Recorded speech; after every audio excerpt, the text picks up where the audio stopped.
అదేవిధంగా ఇందిరమ్మ ఇల్లు, పేదవాళ్ళకి ఇందిరమ్మ ఇల్లు అనగానే డాక్టర్ వైఎస్ రాజశేఖర రెడ్డి గుర్తొస్తాడు. ఆనాడు 2004 నుంచి 2014 వరకు ప్రతి పేదవాడికి ఇల్లు లేని ప్రతి వాడికి ఇల్లు కట్టుకోవడానికి ఆనాడు ఇందిరమ్మ ఇల్లు ఇచ్చినాం.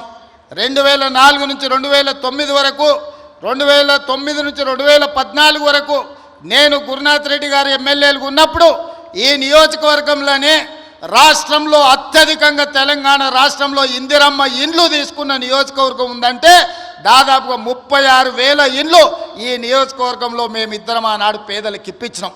చంద్రశేఖరరావు కడుపు మండి 2014లో అధికారంలోకి వచ్చిన తర్వాత ఎందుకు కొడంగల్ పేదలకు అత్యధికంగా ఇండ్లు ఇచ్చిండ్రని సిబిసిఐడి ఎంక్వైరీ చేసిండు. కానీ ఆయన ఎన్నికలప్పుడు మనకు మాట చెప్పిండు డబుల్ బెడ్రూమ్ ఇండ్లు ఇస్తా అని. నేను అడుగుతున్న ఈడున్న కొడంగల్ శాసనసభ నియోజకవర్గ యువకులను చాలామంది ఇక్కడికి వచ్చిండ్రు. మీ గ్రామాలలో ఎవరికైనా డబుల్ బెడ్రూమ్ ఇల్లు వచ్చిందా? ఎవరికైనా వచ్చిందా? మొత్తం మన నియోజకవర్గంలో కూడా ఏ ఒక్కరికొక డబుల్ బెడ్రూమ్ ఇల్లు ఇయ్యలే. ఊరికో కోడి ఇంటికో ఈక కూడా ఆనాడు ప్రభుత్వం ఇవ్వలేదు.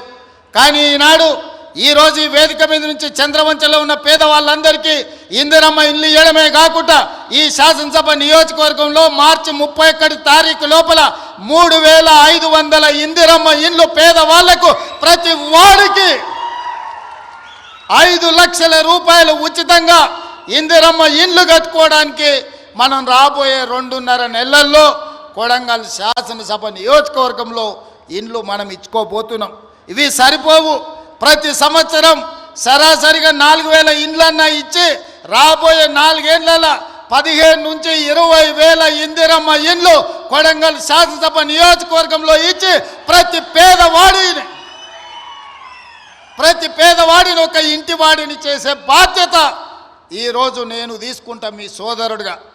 ఈరోజు మీరు అండగా నిలబడి మీరు ఆశీర్వదించి ఇక్కడ శాసనసభ్యుని చేస్తే తెలంగాణ రాష్ట్రానికి ముఖ్యమంత్రి అయినా మరి అలా నా బాధ్యత ఉంది. ఇక్కడున్న ప్రతి పేదవాడికి ఇందిరమ్మ ఇల్లు ఇవ్వాలి.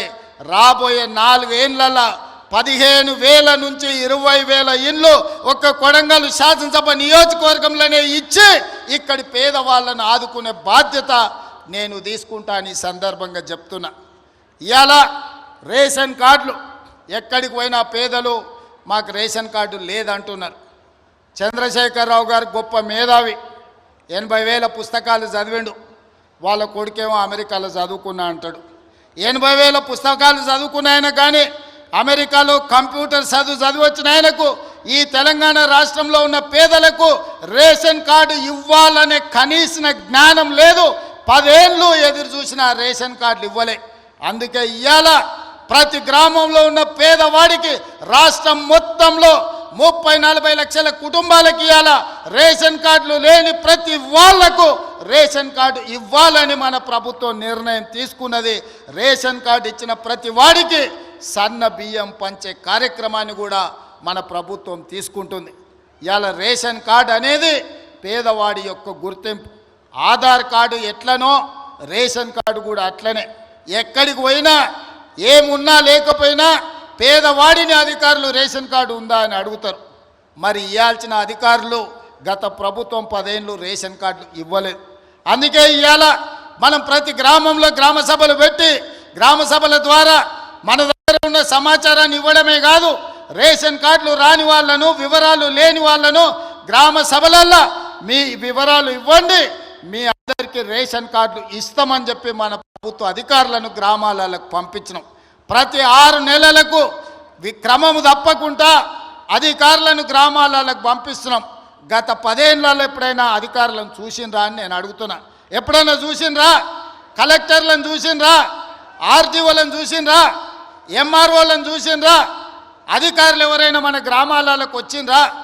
ఇప్పటికే 3 సార్లు మనం గ్రామ సభల ద్వారా గ్రామాలకు అధికారులను పంపించి ప్రజల దగ్గరికి పంపించి ప్రజా పరిపాలనలో ప్రజలకు మీరు జవాబుదారీతనంగా ఉండాలి, ప్రజలకు వెళ్ళి వివరించండి అని చెప్పి ప్రతి అధికారిని గ్రామ బాట పట్టించినాం. గతంలో పని కావాలంటే ఫామ్ హౌస్కు పోవాల్సి ఉండే, కానీ ఇప్పుడు ఆ విధానం మార్చినాం. ప్రజల దగ్గరికి అధికారులను పంపించినాం. ప్రజల దగ్గరికే ఎమ్మెల్యేలను పంపించినాం, ప్రజల దగ్గరికే మంత్రులను పంపించినాం, ప్రజల దగ్గరికే ఈరోజు ముఖ్యమంత్రి కూడా వచ్చాడు. ప్రజలే రాజులు, ప్రజలే పాలకులు. ప్రజల దగ్గరికి ప్రభుత్వ అధికారులైనా మంత్రులైన ముఖ్యమంత్రులైన ప్రజల దగ్గరికి వెళ్ళాల్సిందే, ప్రజల ముందు నిలబడాల్సిందే అని మన ప్రభుత్వం వచ్చినాక మార్పు తీసుకొచ్చినాం. అందుకే ఇవాళ చీఫ్ సెక్రటరీ నుంచి మొదలు పెడితే రాష్ట్ర స్థాయిలో ఉన్న ప్రతి అధికారి, జిల్లా స్థాయిలో ఉన్న కలెక్టర్లు, హౌసింగ్, రెవెన్యూ అన్ని డిపార్ట్మెంట్ల అధికారులు ఇవాళ చంద్రవంచ గ్రామానికి వచ్చిన ఒక మారుమూల ప్రాంతంలో అంటే ఇది ప్రజల కోసం తీసుకొచ్చిన మార్పు, ఇది ప్రజా పరిపాలన. అంటే ఫామ్ హౌస్లో ఉండి గడీలలో బండి ఈరోజు 10 ఎకరాలలో భవంతులు కట్టుకొని పరిపాలన చేస్తామంటే కుదరదు. ప్రజల దగ్గరికి వెళ్ళాల్సిందే, ప్రజలు అడుగుతారు, ప్రజలు కడుగుతారు, ప్రజలకు జవాబు చెప్పాల్సిందే అని చెప్పి ఇవాళ ప్రభుత్వాన్ని ప్రజల దగ్గరికి పంపించినాం. అందుకే రాష్ట్రంలో ఉండే అధికారులు మొత్తం ఇవాళ కొడంగల్ శాసనసభ నియోజకవర్గం చంద్రవంచ గ్రామానికి వచ్చిందంటే ఇది ప్రజా పరిపాలన. అంటే ప్రజల దగ్గరకు వచ్చి ప్రజల చేత ప్రజా సమస్యల్ని పరిష్కరించి ప్రజల చేత విజ్ఞప్తులు తీసుకొని పరిష్కరించడానికి అధికారులను ఈరోజు పంపించినాం. అందుకే ఈరోజు రేషన్ కార్డులైనా, ఇందిరమ్మ ఆత్మీయ భరోసా అయినా, ఇందిరమ్మ భరోసా అయినా, లేకపోతే ఇందిరమ్మ ఇండ్లైనా, ఇండ్లకు ఉచిత కరెంట్ అయినా, వ్యవసాయానికి ఉచిత కరెంట్ అయినా, ప్రభుత్వ ఉద్యోగ ఖాళీల భర్తీ అయినా, రైతు రుణమాఫీ అయినా, ఏ కార్యక్రమం అయినా ఈరోజు అధికారులు ప్రజల దగ్గరకు వచ్చి అడుగుతున్నారు. అక్కడక్కడ కొంత గందరగోళం సృష్టిస్తారు. అధికారులు వచ్చిందే మీ వివరాలను సేకరించడానికి, మా వివరాలు లేవు అని కొంతమందిని ఉసిగొల్పి కొన్ని గ్రామాలల్లో చిల్లర మల్లర పంచాయతీ పెట్టాలని చూస్తున్నారు. నేను ఒకటే విజ్ఞప్తి చేస్తున్న, తెలంగాణ రాష్ట్రంలో ఉండే దాదాపుగా 12,000 పైన గ్రామ పంచాయతీలలో జరిగిన గ్రామ సభలలో పాల్గొన్న వాళ్ళకు అధికారులే మీ దగ్గరకు వచ్చింది, అధికారులు మీ వివరాలు రాసుకుంటారు, అధికారులు మీ వివరాలు తీసుకొని మీ సమస్యల్ని పరిష్కరించడానికి వచ్చినప్పుడు మీరు ఆ అధికారులకు పూర్తి స్థాయిలో వివరాలు ఇవ్వండి.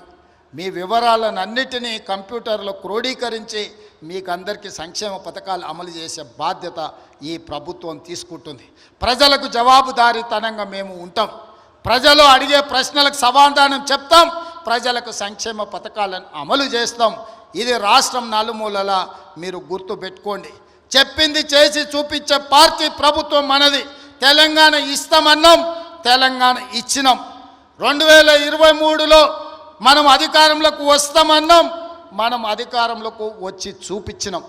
ఇవాళ అధికారంలోకి వచ్చిన మనం అభివృద్ధి కార్యక్రమాలను, సంక్షేమ పథకాలను అమలు చేయాల్సిన అవసరం ఉన్నది.